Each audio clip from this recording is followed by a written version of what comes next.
Well, welcome to the Lincoln Center. Sorry, Genevieve. Oh, can we come to this in a moment? I'm just going to, we've got a little preamble leading to the candle, and Tom and I would like to do a particular invocation this afternoon. So, very delighted to be here for this afternoon's talk entitled Dante's Journey in Gothic Cathedral Design. My name is Daniel Doherty. I'm honored to be introducing Tom and to be attending this talk. Tom and I have been friends and colleagues since our student days, studying under the auspices of Professor Keith Critchlow at the Prince's School of Traditional Arts. My calculations are correct, Tom. That's pretty much an exact 19-year Metonic cycle since we first met. I have been eagerly looking forward to this talk in particular, as Tom was due to premiere the talk at a symposium I was organizing at Sacred Art of Geometry Studios back in June. But as we all know, what with one thing and another, it's taken a little bit of time until we are once again able to be together in person. So hurrah for that. And gratitude to the Temenos Academy for managing to organize a Michaelmas term program this year. Though pared back, nevertheless, and perhaps even more so than ever, vitally important, given that culture is on the ropes and rapidly going the way of the dodo, perhaps. Let's hope not. Thanks also to the Lincoln Center for hosting these Michaelmas term lectures. And of course, a big bravo to all of you for being here in person. Barring any technical mishaps, let us welcome our web stream audience, our webcast audience as well. Now, Tom and I, once the Temenos candle has been lit, would like to hold a moment's silence, followed by an invocation in acknowledgement of our dear teacher and mentor, Keith Critchlow, who, as I'm sure you are aware, crossed the threshold 6 months ago tomorrow, on the 8th of April. Keith's departing hour was the auspicious full moon hour of the closest, fullest, brightest moon of the year.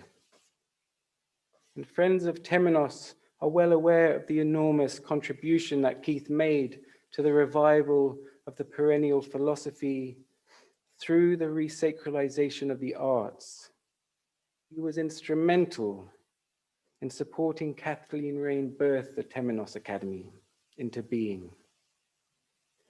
The Academy's patron, His Royal Highness the Prince of Wales, has for decades been warning how we have become dangerously numb to the sacred. Keith's life work was to enable and elucidate a catharsis from the numbing and neglect of the sacred. For Tom and I, it was through Keith's inspirational lessons in geometry, the art of the ever-true, the eternally existent, where our souls turning and yearning began in earnest. The late, great John Michel called Keith our Pythagoras, a revealer of neglected truths and a teacher who has inspired and transformed generations of students from all parts of the world.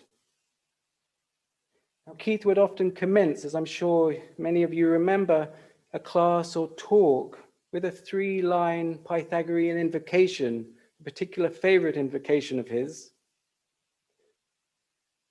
So let us now light the Temenos candle, hold a moment's silence, and then Tom and I would like to share the invocation with you.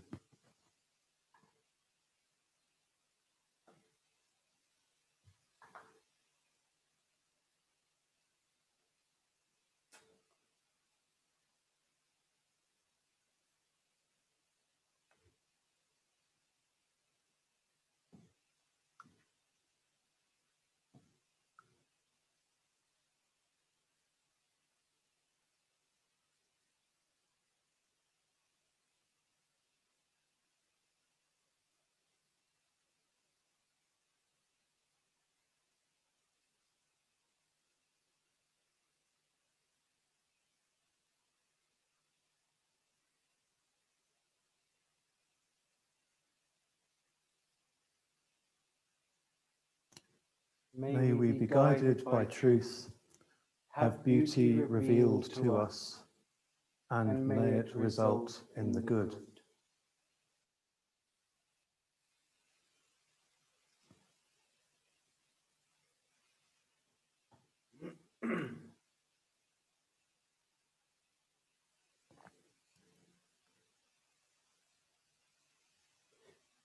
There will surely be further occasion to celebrate Keith's life and legacy when current clouds disperse, and we may once again freely come together, human being with fellow human being, sans fear, in love. Suffice for now to relate just one Keith initiative that I feel is especially pertinent to Tom's life journey and the theme of today's talk. It was a Kairos gathering, Kairos being the educational charity set up and led by Keith to nurture and promote the arts of the quadrivium. Tom and I were in attendance at this particular Kairos summer school held at the Schumacher College in 2003. The week's theme was the number 7. Surely, if any audience, a Temenos audience, will get that a week spent in in-depth study of the number 7 is a week well spent. Let me tell you, sevenfold Sophia was at moments well and truly and tangibly present. It was a life-enhancing week, which I continue to draw inspiration from to this day. Indeed, Tom met and later married his beloved Beatrice during the course. And his Beatrice, the beautiful Helen, lived and in turn led him to Wells. The rest, folks, is his story.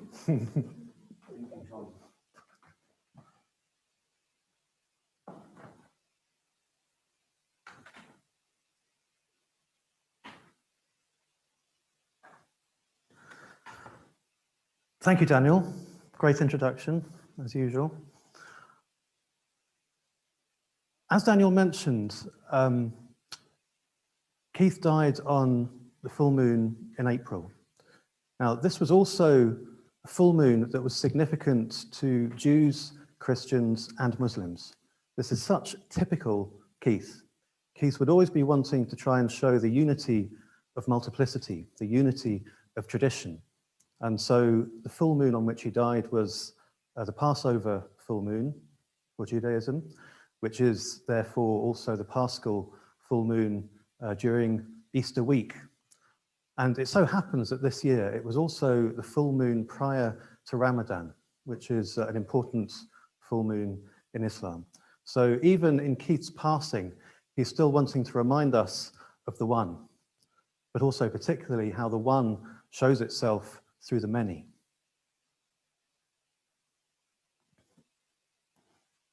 So to tonight's talk. Now, as you can imagine, Keith Critchlow was a very big influence upon all of us with his interest in Gothic cathedral design. He did a lot of work to do with Chartres Cathedral.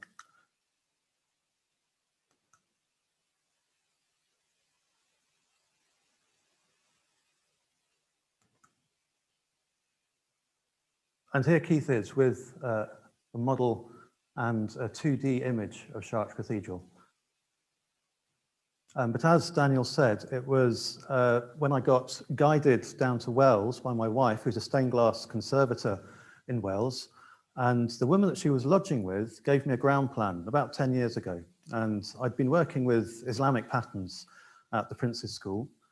And so this was something quite new to actually look at a Gothic cathedral ground plan. Now, I'll show you in a second, the thing that first drew me in was actually a Marian form. It was the pentagonal east end of the cathedral, which is a lady chapel. And there's a whole load of fivefold symbolism relating to the Virgin Mary, which develops from about the 1100s onwards. The fivefold rosary, which is an image of the fivefold rose, and also Stella Matutina, the morning star, the planet Venus, which, as we'll see, has a fivefold movement in terms of how it moves in relation to Earth.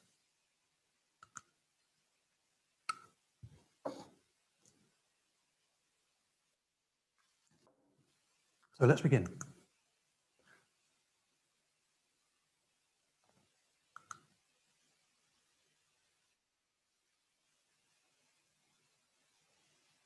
Now, if you read the description of this talk, you'll be aware that I'm going to be talking about a journey. I'm going to call it a geocosmic journey because it involves both planet Earth, but also going beyond the Earth into the wider cosmos. Now, this journey is something that happens in various different traditions, and it follows a very similar course of first having to go down to the very lowest point before it then becomes possible to ascend to the highest point. Now, the particular version of this story that I'm going to be looking at is the Christian version, which focuses on that journey of Christ, where he first goes down into the underworld and then rises on Easter Sunday and then ascends afterwards. But I'm not going to look at it so much in the Divine Comedy, but rather point out how that same journey seems to be in the design of the ground plan of the first English Gothic Cathedral.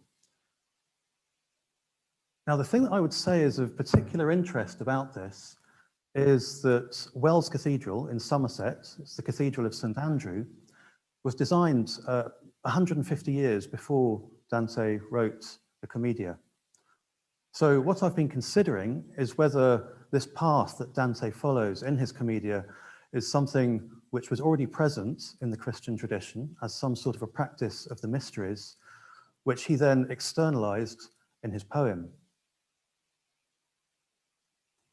Now, there's an enormous amount of detail in Commedia, which I would say is down to Dante, but just the geocosmic journey, the basic coordinates of his geocosmic journey is what I'm going to be looking at, and that's what seems to be present in the design of Wells Cathedral.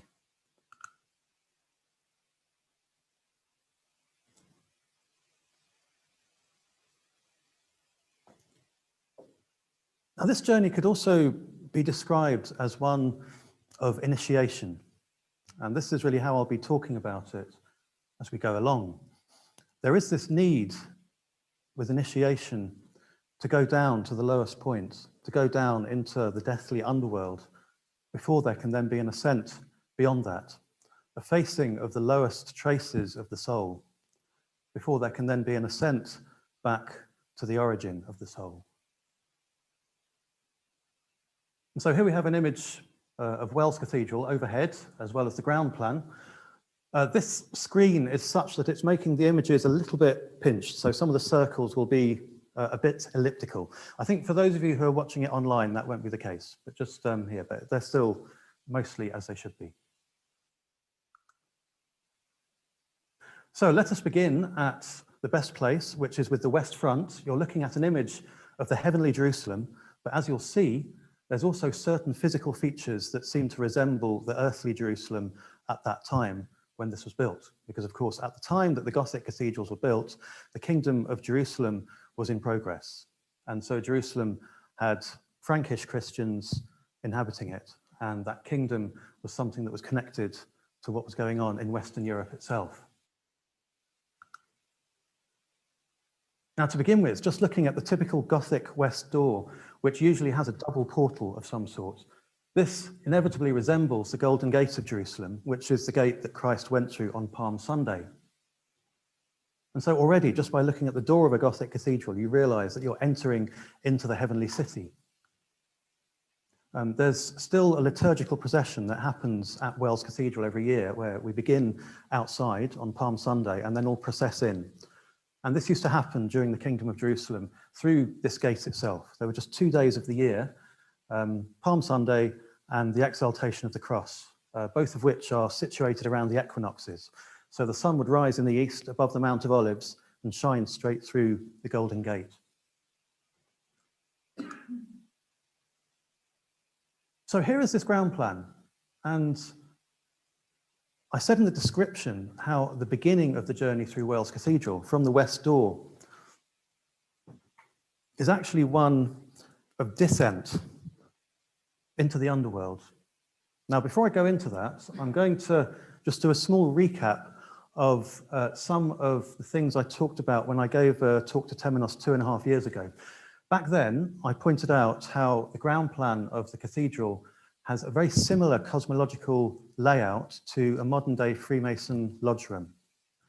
Now, this involves three pathways, two at the sides, which are associated with the solstices, or I suppose you could say the light and the dark, and then the middle path that passes in between them, which leads to the resurrection in the form of the bright morning star. So I'll just do that recap briefly, and then I'll move on to the Dante-esque design. Now, first of all, you're looking at the nave on the left. Now, you see there's a circle around the rectangle, which has been marked in. Let's imagine that that circle is an image of planet Earth. Those lines are running at an angle of 23.4 degrees, which is the axial tilt of Earth. Now, that's what you have if you have a 13 by 30 rectangle, which is essentially what the nave is. So that circle is an image of Earth in that sense, but that means that the north wall and the south wall coincide with the tropics of Cancer and Capricorn. And this is very much within the knowledge of 12th century Europe. But of course, the middle path of the cathedral, going through the middle of the nave, is the equator, which relates to the equinox. And with Easter in mind, Easter is the first Sunday after the first full moon after the spring equinox. It's an equinoctial festival. Now, moving up from planet Earth in the nave, you see the choir, which is marked with the blue rectangle. That is the same shape and size as the Temple of Solomon, as the ground plan of the Temple of Solomon. Actually, of course, I was going to show some photos of planet Earth. I moved on a bit too quickly. Just to demonstrate what I was saying about the tropics of Cancer and Capricorn. So that rectangle, with the tropics of Cancer and Capricorn being the long edges of the rectangle,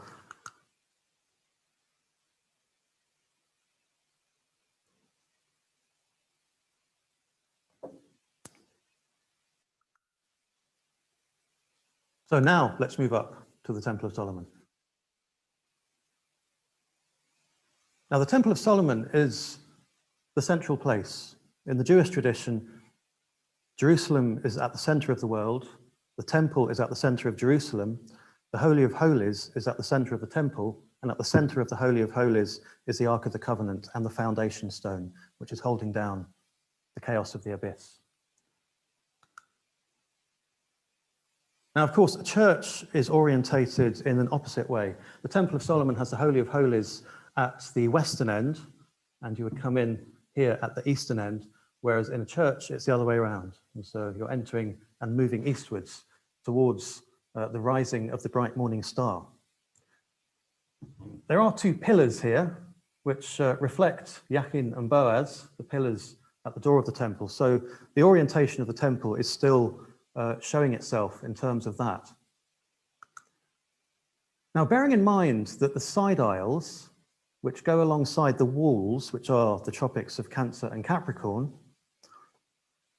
these side aisles, they go up all the way to the top of the cathedral and they culminate and terminate in these two chapels here, which you could call the northeast corner and the southeast corner with Freemason symbolism in mind. The first initiation in Freemasonry happened in the northeast corner of the temple and the second one in the southeast corner.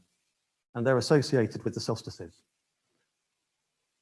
Now, these two chapels are dedicated to saints who are associated with the solstices. John the Baptist, who is midsummer, but St. Stephen, who is midwinter. And that's the difference with Freemasonry. But St. Stephen's patronage of horses is to do with his solstitial symbolism. It's like a Christianized remnant of something that happened in the ancient world. Now, the other thing about these two saints is that they are the last martyr before the Passion and the first martyr after the Passion. So the Passion itself is the middle path. And whereas you have the celebration of Palm Sunday at the west front of the cathedral, you then have the 8 days of Easter, which bring you up to the rising of the bright morning star on Easter Sunday. So as you walk in between these two chapels, which are dedicated to martyrs, to people who have died, you go beyond death and into the resurrection and the rising of the bright morning star. Now that geometry that you can see with the Lady Chapel there, I'll show you that more closely. The Lady Chapel is quite an interesting shape. You see it's quite elongated, but the east end, as I mentioned before, is pentagonal. And as I mentioned, this is really what drew me in the first place, because it was a Lady Chapel, and there is this symbolism of fiveness with the Virgin Mary. Now you may be able to see how lower down, this here is clearly octagonal.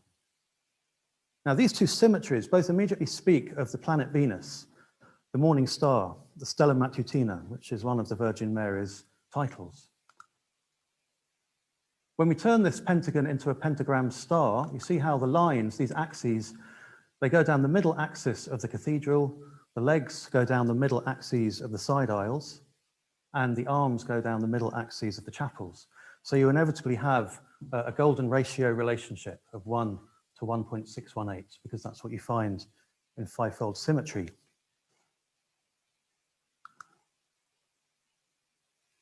This is an image from John Martineau's little book of coincidence, which was his MA at the Prince's School. He took NASA's figures for planetary sizes and distances and orbital circles and showed that they all work according to geometry. And after all, it is a cosmos, which is of course the Greek word for order. Now, because of the orbital relationship of Earth and Venus having an approximate golden ratio relationship, it inevitably means that there's fivefold symmetry with the orbital movement of Earth and Venus. But something else that John shows in his book, this image is also from his book, is that planet Venus also plots out an 8-pointed star as well over an 8-year cycle. Now this links in with Fibonacci numbers, which are of course approximations of the golden ratio, and 5 and 8 are consecutive Fibonacci numbers. In fact, the way in which Venus was presented in the ancient world, for instance in Babylon, was as an 8-pointed star. So that's the more common use.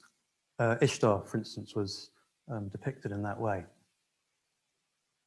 So with a pentagram and an octagram, if we imagine that we have a circle around that pentagram there on the left, of course the center of the circle is of course at the center of the star, but let's now imagine that we put another circle from there, from that lower corner of the pentagon. So let's put that circle in. Now if you look up here, here's the octagram star that's going to go into this circle. In it goes. Now, if you look back up here again, I'm going to reduce it back to an octagon. And there you see that very clearly the chapel is pentagonal and octagonal, these two symmetries that are plotted out by the planet Venus. But those two shapes derive from the actual polygon star, and that's the actual symmetry. That's what actually happens with the movements of planet Venus. And this geometry is something you can see both geocentrically and heliocentrically. So you don't need modern technology to see it. So it's known in the ancient world. Now, one more thing to say about Venus before we look at the Dantesque design is that there is this duality with Venus. Up to now, I've been talking about the morning star, which is the symbolism of Venus rising in the east up into heaven. But Venus is also the evening star in the sense that she sets and symbolically is associated with falling down into the earth. So it's rather like Aphrodite Urania and Aphrodite Pandemos talked about in Symposium, that you have one that rises up into heaven and one that falls down into the earth. Now, the way in which this works, if you imagine that you're on Earth and you're going around the earthly circle, the next circle in is Venus's orbit. So when Venus is around here, she's the morning star. We see her in the morning, and it happens for 263 days, thereabouts. As she passes behind the sun, that's 50 days, so we stop seeing her for 50 days. And then when she goes on the other side of the sun, she becomes the evening star. And again, we see her for 263 or so days until she passes in front of the sun for the inferior conjunction, as it would be called. And that takes about 8 days, where again, she's invisible.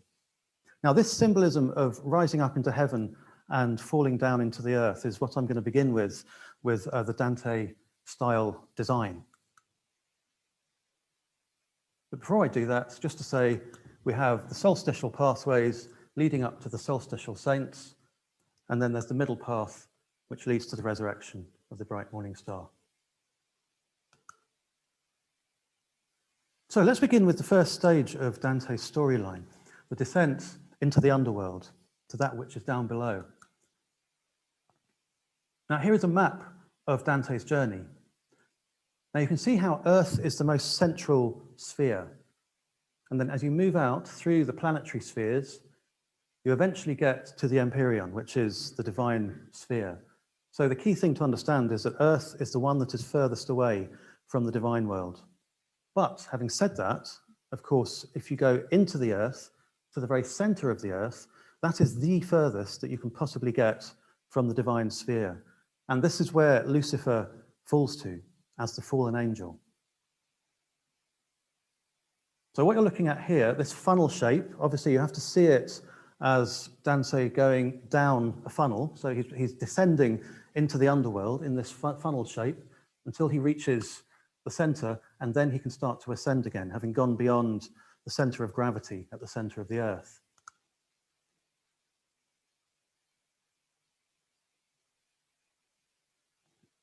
This is a painting by Botticelli, which shows it the other way up. So you've got Earth at the top, see where the greenery is, and then you've got that funnel gradually getting more and more constrictive as one goes down. Now, I have to say, I'm no expert on Dante. I'm a recent student, but I want to mention just a few names of people who are involved in the Temenos Academy who have done a lot of work on Dante. On the Temenos website, there are 21 talks, each about an hour long, by John Allett. That's a great resource.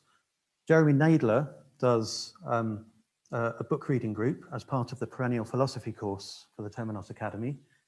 Andrew Frisardi does talks for Temenos now and then, and there's a couple of books by Andrew. So I'm doing a plug here for getting the very, very wonderful books. There's also the Temenos Academy Review 21 has got something written by Andrew Frisardi and also Daniela Boccassini. And Mark Vernon, who I think gave a talk for Temenos not long ago about Owen Barfield, he has got a canto by canto commentary on Dante's Commedia on his YouTube channel.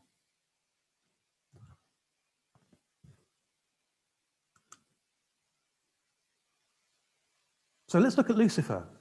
Lucifer is a character who develops in the Middle Ages in Christianity, and there's various aspects of the storyline, but the one where he gets his name is from Isaiah. Now, in a piece written by Isaiah, he's actually talking about the king of Babylon, but from this develops the idea of a character called Lucifer, who is a fallen angel. And it's essentially a story of hubris, and how hubris brings about a falling down. A raising of oneself brings about a fall.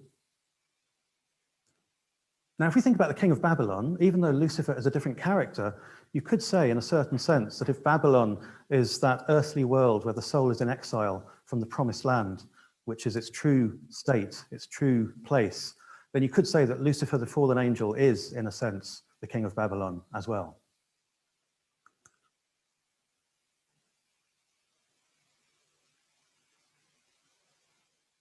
How you are fallen from heaven, O Lucifer, son of the morning. How you are cut down to the ground, you who weakened the nations.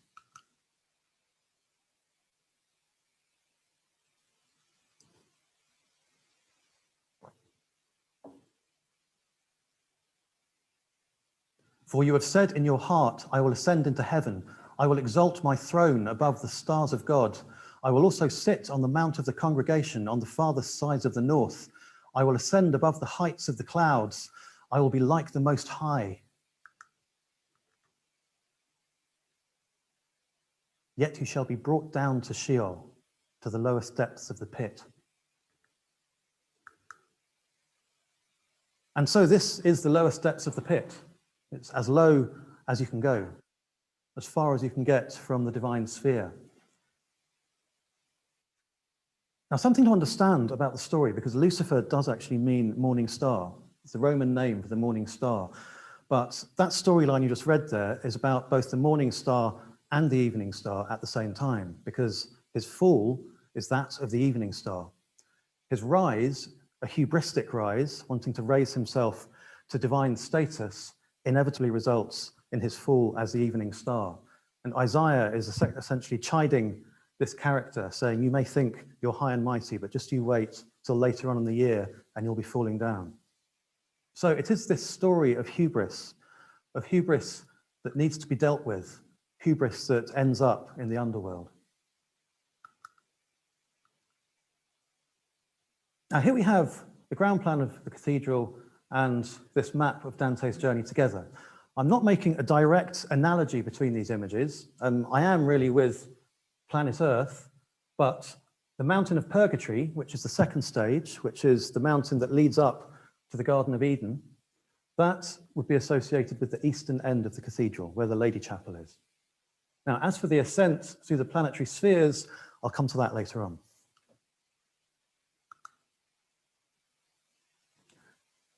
Here is the nave of the cathedral at Wells. Now, I accept it doesn't look underworldly at all. It's particularly beautiful, in fact, but it does seem to have this underworld symbolism within it as part of what's there. The symbolism in the cathedral is very multifaceted, but this is one aspect of what's there. Now, let's take a look at the ground plan. Here we have the center of the earth. Now, if we look at that in relation to here, it's simply a floor spot. It's a point in the middle of the central aisle. There's nothing that can be depicted in such a place. But there are depictions at the top of these pillars. And so you can see where the pillars are in the grid that I've drawn on here. Now, this one here, this pillar immediately adjacent to the center of the earth, one that's right next to it on the south side, there's an image of Lucifer.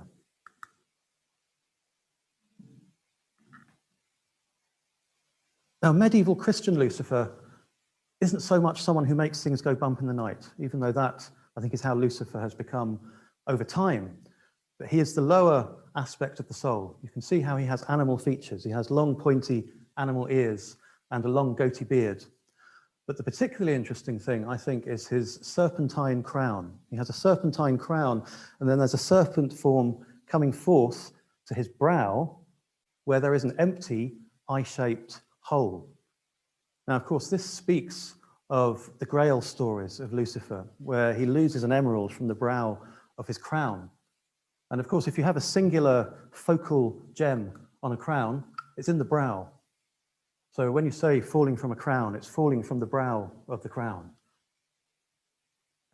Now, this, of course, represents his sense of eternity. I think that's what René Guénon describes it as.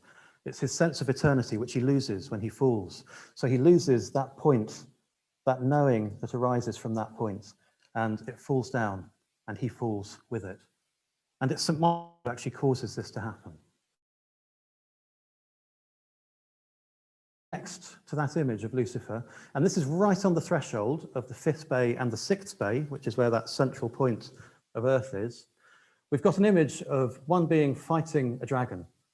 This has its feet on the ground with its wings, whereas this one here has no feet, but it does have wings. So presumably it's some sort of angelic form.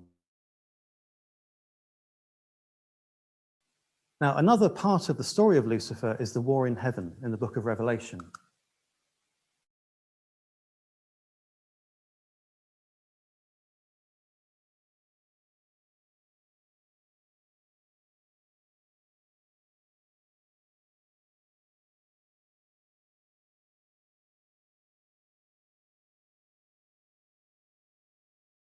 Taking place, that which actually led to the fall of Lucifer down to the center of the earth.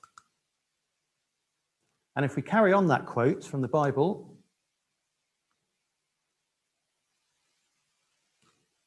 he was cast out into the earth and his angels were cast out with him. Now, on the exact opposite side of the pillar from where Lucifer is, there are these two not so happy looking faces with the same animal ears as Lucifer. So possibly the angels that fell with him.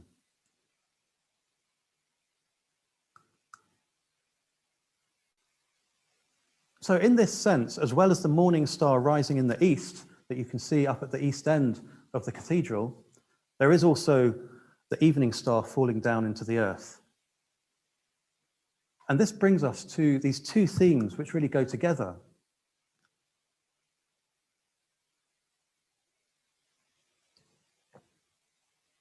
there's this opposition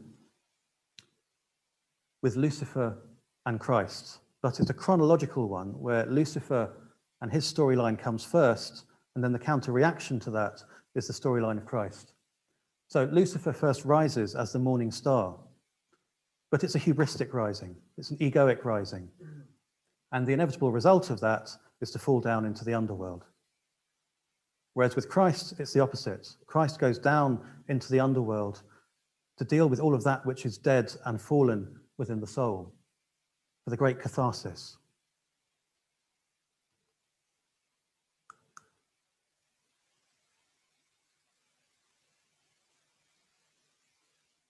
And this can be summed up really by this quote from the Gospel of Matthew. And whoever exalts himself will be humbled, and he who humbles himself will be exalted.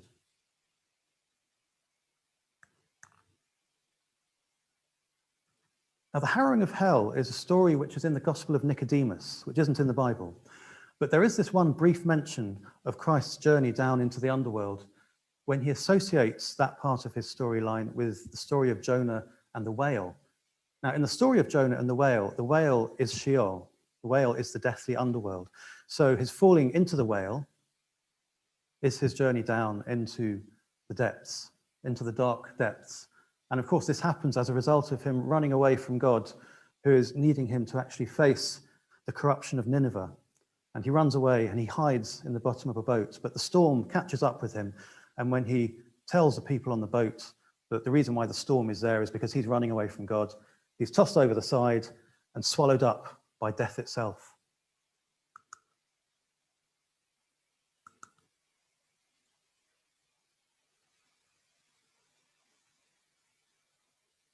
For as Jonah was 3 days and 3 nights in the belly of a huge fish, so the Son of Man will be 3 days and 3 nights in the heart of the earth. Now, it's often been pointed out that Christ, of course, isn't in the underworld for 3 days and 3 nights, even though he does so here. Inanna, the Sumerian planet Venus, is in the underworld for 3 days and 3 nights. But of course, there are the 3 days of Friday, Saturday, and Sunday. So it's reflecting an ancient myth in Christian form.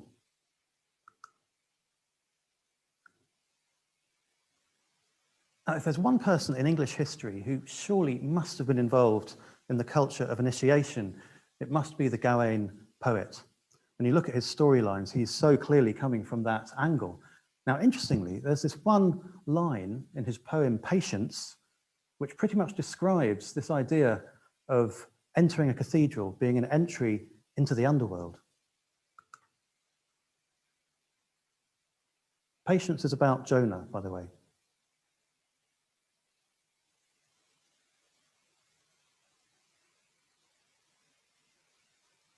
He knows that he has gone from the ship into the water and been taken by a whale straight down its throat, like a speck of dust through the door of a great cathedral. So huge was its mouth.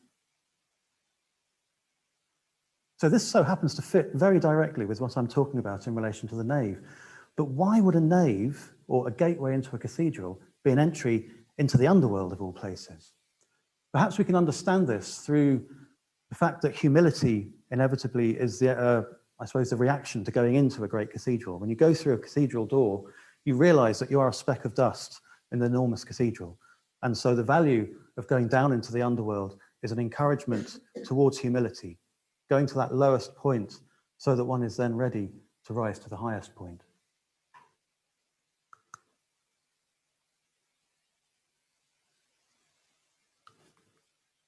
Rupert, could you get rid of, oh, it's gone, yeah. Now, the Harrowing of Hell, let's just look at the word harrow. A harrow is one of these things here, which you can see in this medieval image. It's something which refines the ground and prepares it for the sowing of the seed. It breaks up the large clods of earth, which would choke anything wanting to grow, any greenness that's wanting to rise up and ascend towards the light of the sun. And so again, we have this notion of, I suppose, getting rid of those large clods of ego and pride that would get in the way of an ascent. So there needs to be this dealing with that which is lower within the soul before there can then be a recognition of that which is higher.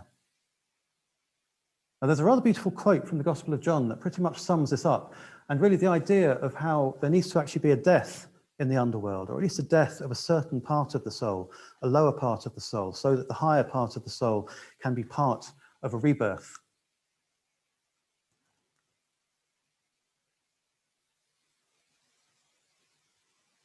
Unless a grain of wheat fall into the ground and die, it abideth alone. But if it die, it bringeth forth much wheat. Now, another example of this type of symbolism in the Gospel of John is with the Pharisee character Nicodemus. The various mentions of Nicodemus all seem to be to do with this initiatic dimension of descent into the underworld. For a starter, he meets Christ in the darkness of night. He goes to Christ in the night to have a conversation, and this is what comes up in their conversation.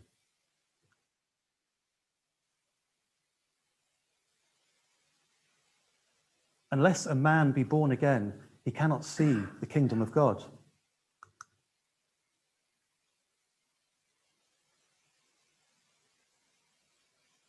Nicodemus said unto him, how can a man be born when he is old? Can he enter a second time into his mother's womb and be born?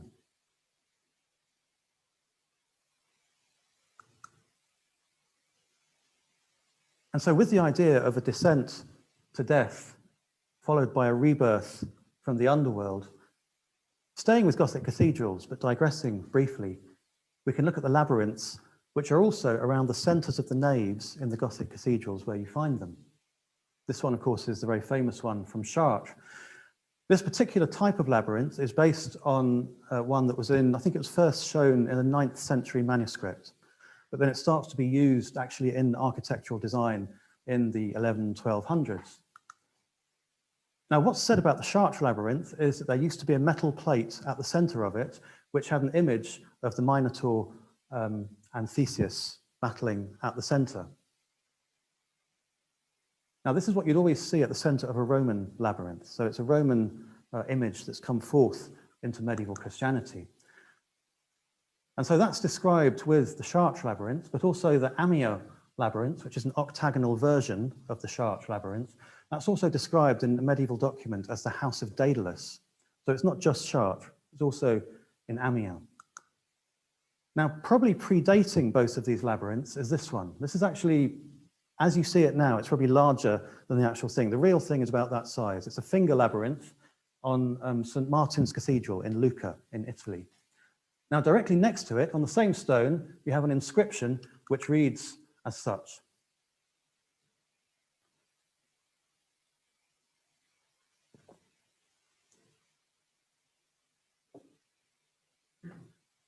This is the labyrinth built by Daedalus of Crete. All who entered therein were lost, save Theseus, thanks to Ariadne's thread.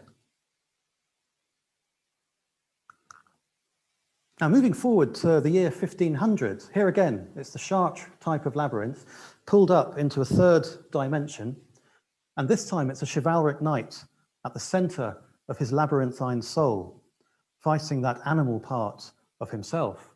And so we see in chivalry something that is essentially a spiritual path. It's always talked about as an outward mode of conduct, but of course chivalry, it's to do with the horseman. It is to do with the taming of the animal, because the Minotaur is half human and half bull. Now, the Minotaur came into existence as a result of pride and lust. King Minos was given a white bull, and he was given it by Poseidon, and he was supposed to sacrifice it to Poseidon. But he liked the look of it, so he put it to one side and sacrificed one of his own bulls.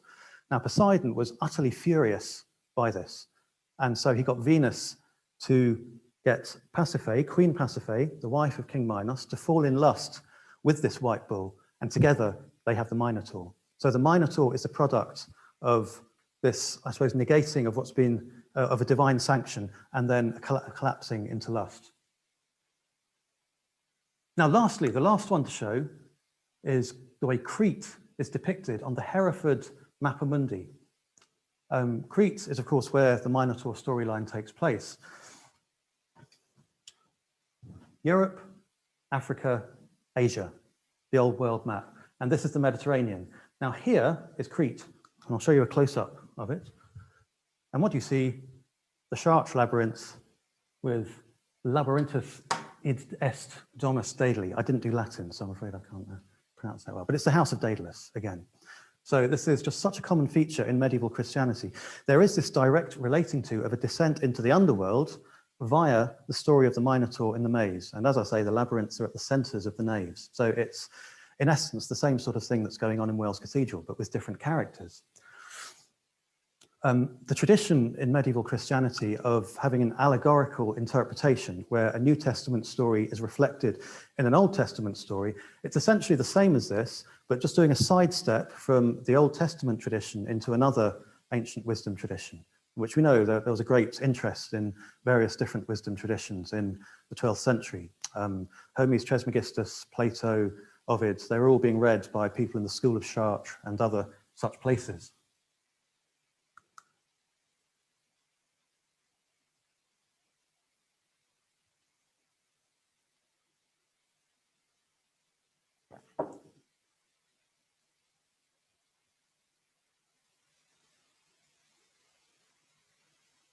Now, before we start ascending, I just want to draw this analogy. There clearly seems to be a connection between this morning and evening star symbolism in Christianity and also the symbolism of the serpent.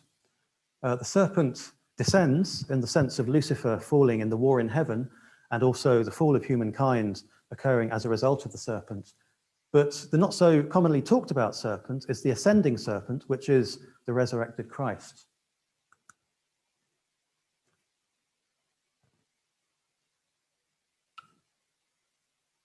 And as Moses lifted up the serpent in the wilderness, even so must the Son of Man be lifted up. So this allegorical connecting with Moses' staff is where this ascending symbolism of the serpent comes from. So as well as having that serpent that falls to the center of the earth, there's also the serpent that sheds its skin as it resurrects and rises. Now, this symbolism of the ascending serpent is there within an Orthodox crozier. This is a Syriac Orthodox crozier. Of course, crozier does come from the word cross. So even though we think of a crozier, a bishop's staff, as being the shepherd's crook, which they are generally in the Western church, properly speaking, it is a cross. It is an axial symbol. And of course, it looks so much like Caduceus, Hermes' staff. And it is, I suppose, rather like the middle path with the two side paths that I've been talking about earlier with the cathedral design.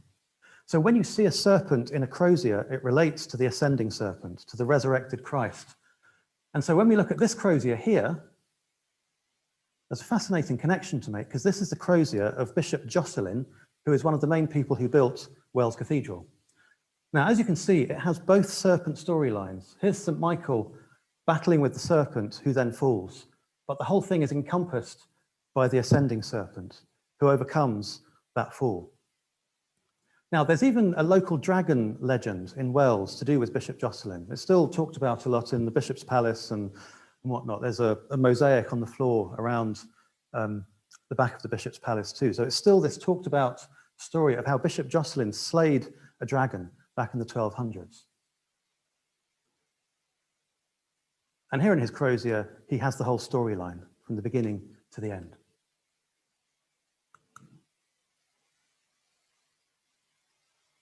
So let's begin with the next stage.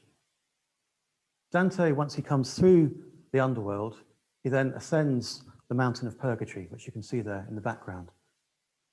Now, a lot of this detail is, I suppose, part of Dante's story. And so all I would say about the east end of the cathedral is that it is an ascent to Eden, which is essentially what the Mountain of Purgatory is. Now, the Edenic symbolism in the Lady Chapel, let's begin with the fact that it is in the east. The east is always where the Garden of Eden is depicted. So this little circle up here, at the very top of the Mappa Mundi, is the Garden of Eden. Jerusalem is at the center, rather like the Temple of Solomon in the middle of the cathedral choir. And here's a close-up of that small image of Eden. You see the 4 rivers running from Eden.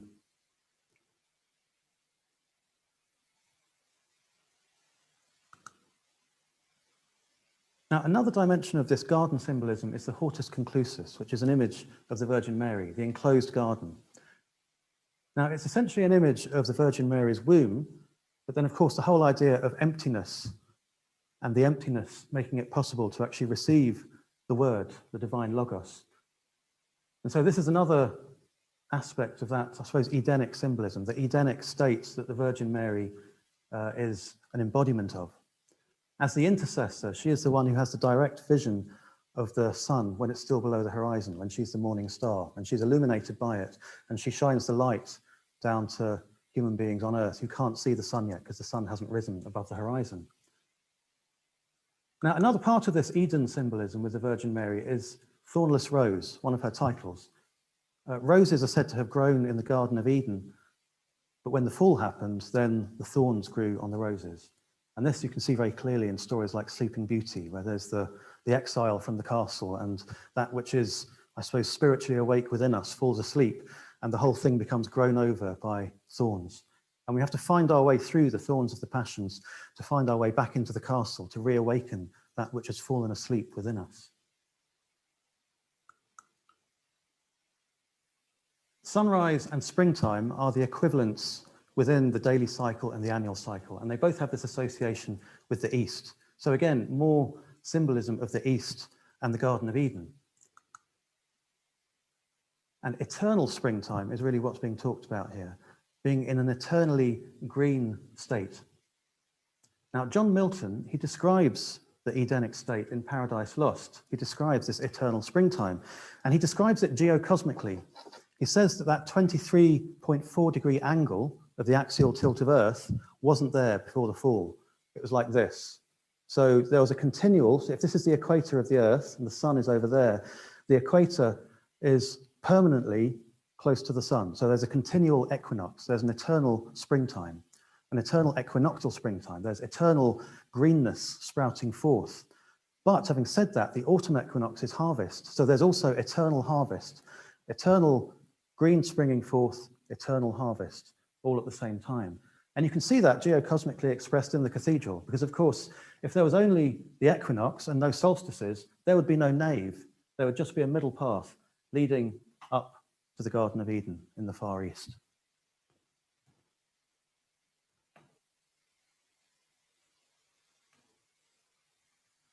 So Inferno and Purgatorio are those parts of the cathedral, the nave and then the Edenic East End. So what's of the final stage? Now, I'm not going to show the geometry for this because I have to keep something for the book, as you can imagine. But I just to say, it would take ages to go through it. It would take a few talks. It's an absolutely amazing cosmological diagram, which relates to the idea of ascent beyond the 7 planetary spheres. So that building there that you can see, the octagonal building at the top. Now, the ascent, again, is from the Temple of Solomon, in the same way as you could say that this ascent is from the Temple of Solomon. But it's an ascent northwards. Now, if we think about a journey through the planetary spheres, inevitably it would be going northwards if we think of the celestial North Pole as being the central pivot of the 8th heaven. The 8th heaven of the fixed stars move around the celestial North Pole. Now, whereas Stella Matutina is a title of the Virgin Mary and relates to the east, Stella Maris is the celestial North Pole, the star of the sea, because when you're out at sea, everything is in a perpetual state of change. But if you look to the star, the North Star, that is the one thing that remains constant. And so in that sense, the Virgin Mary is the heavenly guide, this female heavenly guide, rather like Beatrice. And she takes the sailor back to the safety of port because they can navigate once they see the North Star. Now, the other thing about the North is, of course, that this is where Lucifer aspires to get to. I will also sit on the Mount of the Congregation on the farthest sides of the North. So this northern point, this highest point, is his aspiration, but which he misses as a result of his hubris.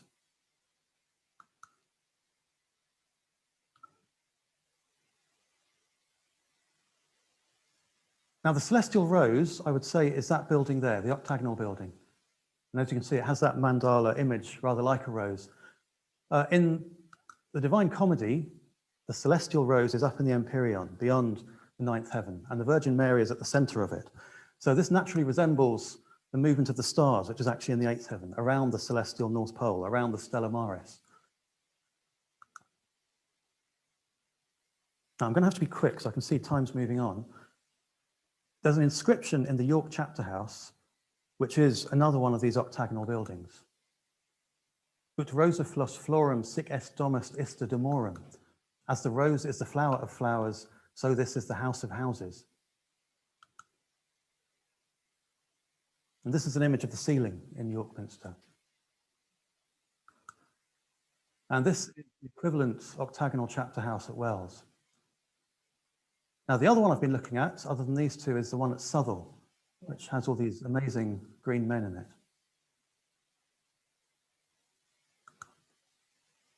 Now, all of them have this layout where you have the eightfold form on the side, and they all have a lady chapel at the east end. I think Southall used to have a lady chapel, but doesn't now.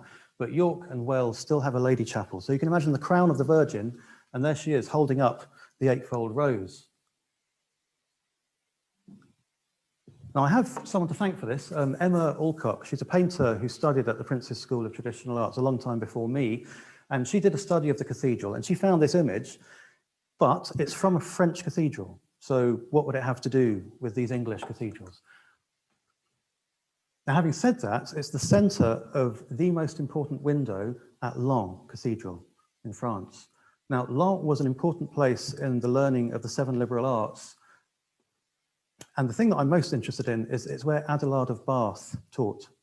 And Adelard of Bath, I think, is a very likely candidate for someone who had a hand in the design of Wells Cathedral. So it's not just any old image of the Virgin Mary, it is the central one at the center of the East Rose. So it's a very elevated image rather than just one of many.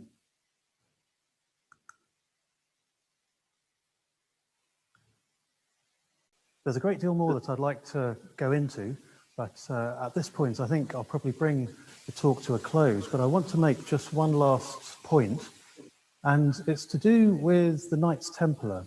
I haven't mentioned them through the talk as yet, but they are sort of hovering in the background because the mythology of Freemasonry suggests that Freemasonry in some way originates from the Knights Templar.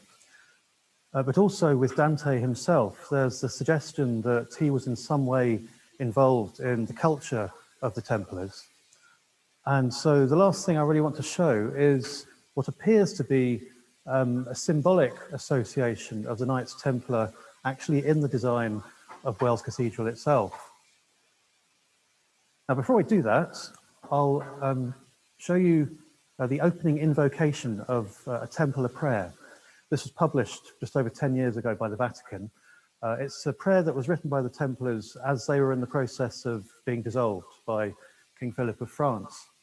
And the opening invocation is again to that female heavenly guide, the Stella Maris, the Virgin Mary, at the center of the circular movement of the stars.